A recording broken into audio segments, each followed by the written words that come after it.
8 years ago, when I first met Bridget, she was breathtaking, full of life, laughter, and an energy that made everything feel exciting. From the very beginning, I believed she was the one. We spent 5 wonderful years together as husband and wife, and in those early days, everything felt perfect. We traveled, we dreamed, we planned for the future. I worked hard to provide a comfortable life, and she enjoyed the security and luxury that came with it. I didn't mind, I loved seeing her happy. But somewhere along the way, something shifted. I can't pinpoint the exact moment it started, but I began to notice the change. Bridget started going out more often, staying out late, spending money like it was endless. She stopped spending time with me, and when she was home, it felt like she was only physically present. Her mind was always elsewhere. At first, I ignored it. I told myself she just needed space, that maybe she was stressed, that things would get better. But they didn't. They only got worse. I started waking up in the middle of the night to find her side of the bed empty. She'd stumble in at absurd hours, reeking of alcohol and perfume that didn't belong to her. Our bank account drained at an alarming rate, expensive dinners, weekend getaways, shopping sprees. When I asked her about it, she always had an excuse. Oh, it was just a girls' night. Retail therapy, you know how it is. Stop being so paranoid, Richard. I wanted to believe her. I really did. But deep down, I knew. Something wasn't right. Then one night, she came home at nearly 2 a.m, laughing into her phone as she stepped inside. She barely noticed me sitting on the couch, watching her. When she finally met my gaze, she sighed dramatically. "What?" she asked, tossing her purse down. I stood up. "Bridget, we need to talk." She rolled her eyes. "About what, Richard?" I took a deep breath. "You know what?" She crossed her arms, already defensive. "Oh, here we go again." "Not this time." I wasn't letting her brush me off. "You're never home," I said firmly. "You're spending money like crazy. And when you are here, you barely even talk to me. What the hell is going on?" Her expression didn't change. If anything, she looked bored. "Nothing's going on," she said with a shrug. "I'm just enjoying my life." "Since when is that a crime? Enjoying your life?" I scoffed. "Are you even aware that we're married? Because it sure doesn't feel like it anymore." She let out a sharp breath and shook her head. "You're so dramatic. This isn't drama, Bridget. This is real. You're acting like you don't even care about this marriage." Her eyes darkened. "That's not true," she snapped. "But I'm tired of you always trying to control me." Then, she said it. "I'm not afraid to replace you." The words hit me like a slap. For a moment, everything went still. I just stared at her, my heart pounding in my chest, though my face remained neutral. "What did you just say?" She met my eyes without flinching. "You heard me." A cold chill ran down my spine. For the first time, I felt it, certainty. She wasn't just acting differently. She was different. The argument continued, but I barely heard her after that. My mind was racing. My gut feeling had been screaming at me for months, and now I couldn't ignore it any longer. I had to know for sure. She grabbed her purse and stormed out, slamming the door behind her. But this time, I didn't feel anger. I didn't feel hurt. I felt focused. Her words played on repeat in my head. "I'm not afraid to replace you." Something was wrong. And I was going to find out exactly what. I started watching her more closely, noting her behavior, tracking her movements. I checked our bank statements, tracing where all the money was going. Expensive restaurants I had never been to, hotel charges, late-night Uber rides. Nothing added up. Then, one evening, I came home earlier than usual. I stepped inside, setting my keys down, about to call out to Bridget, when I heard her voice. Soft. Flirty. Not meant for me. I froze. "I know, baby," she was saying. "I miss you too. I hate sneaking around like this." My stomach twisted. I stepped forward, and at that exact moment, my phone buzzed with a message. Bridget spun around so fast she looked like she had seen a ghost. Her face went pale, and she fumbled with her phone. "I'll talk to you later," she said quickly before hanging up. I stared at her. "Who was that?" She let out a nervous laugh. "Oh, just Melissa." Melissa, the friend she barely even spoke to anymore. I didn't believe her for a second. But I didn't push it. Not yet. She gave me a forced smile, grabbed her purse, and walked out the door. That was it. That was the moment I knew Bridget was cheating on me. That night, as she slept soundly beside me, I took her phone. I had never been the jealous type, never felt the need to check. But after what I had heard, I had to know. Nothing. No texts, no call logs, No suspicious messages. She had erased everything. Or worse, she had another phone. She was careful. Too careful. But if she thought she could hide this from me forever, she was wrong. The next morning, I made a call. His name was Daniel, a private investigator in his 50s with sharp eyes and a no-nonsense attitude.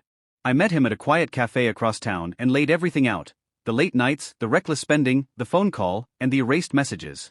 He nodded, jotting down notes. Sounds like she's definitely up to something. I exhaled. Can you find out for sure? He smirked. That's what I do. I hired him on the spot. 3 days later, Daniel called me. Richard, we need to meet. When I stepped into his office, I saw them.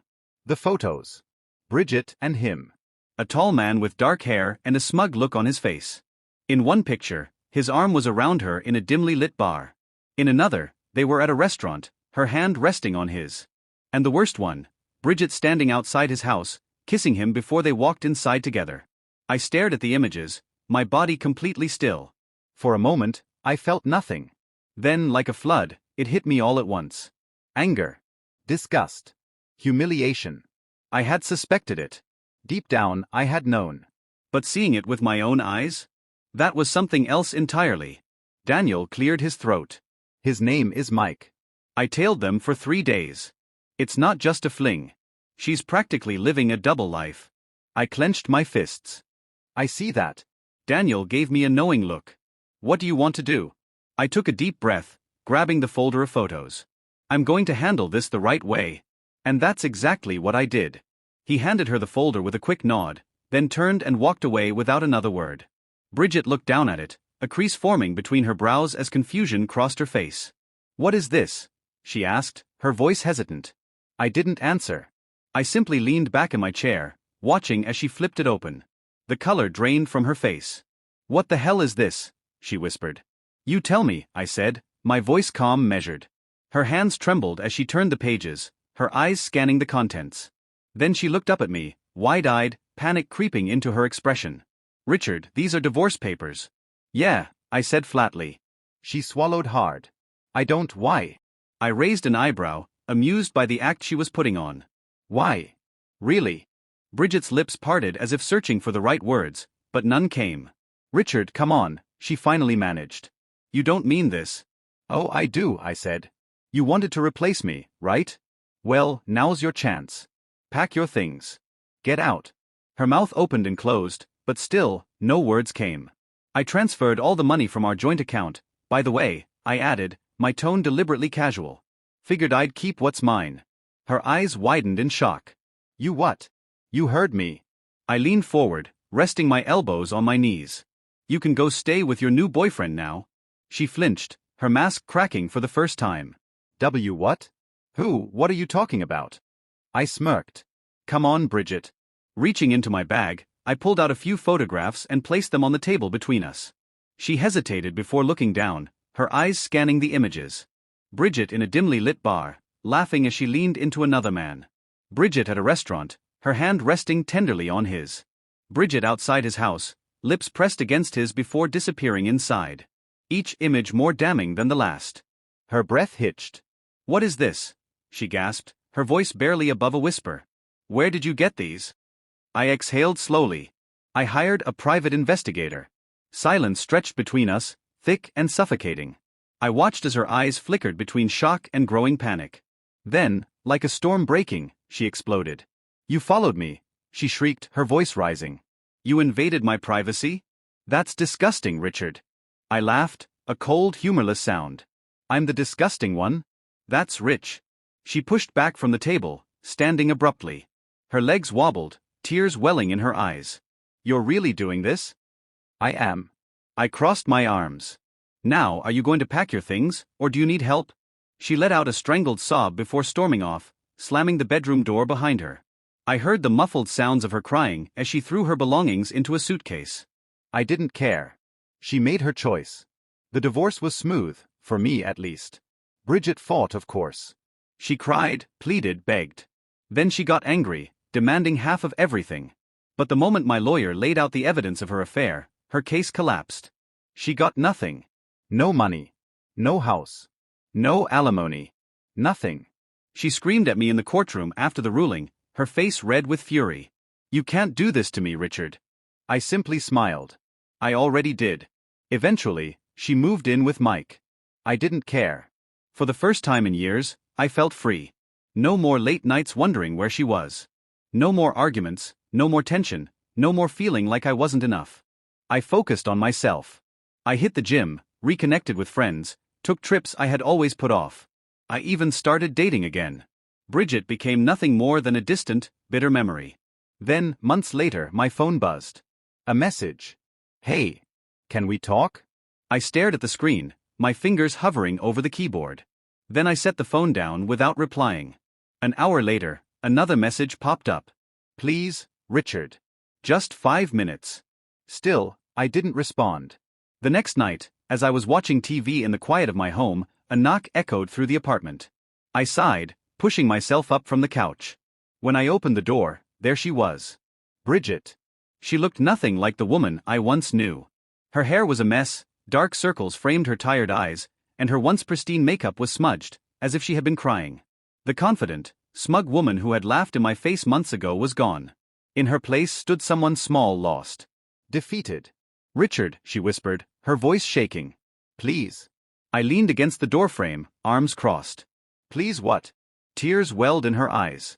"I made a mistake." I raised an eyebrow. "Oh? You think?" Her breath hitched.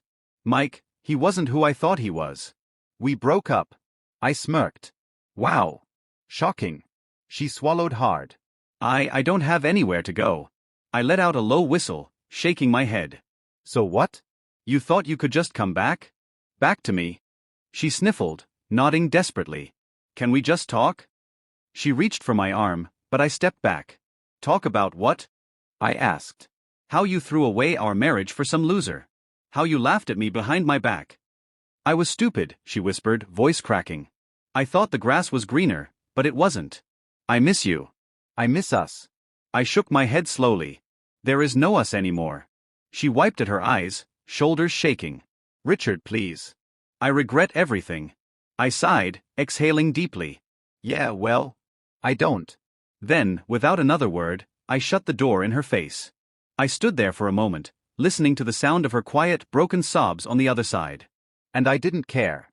She made her choice. And I made mine.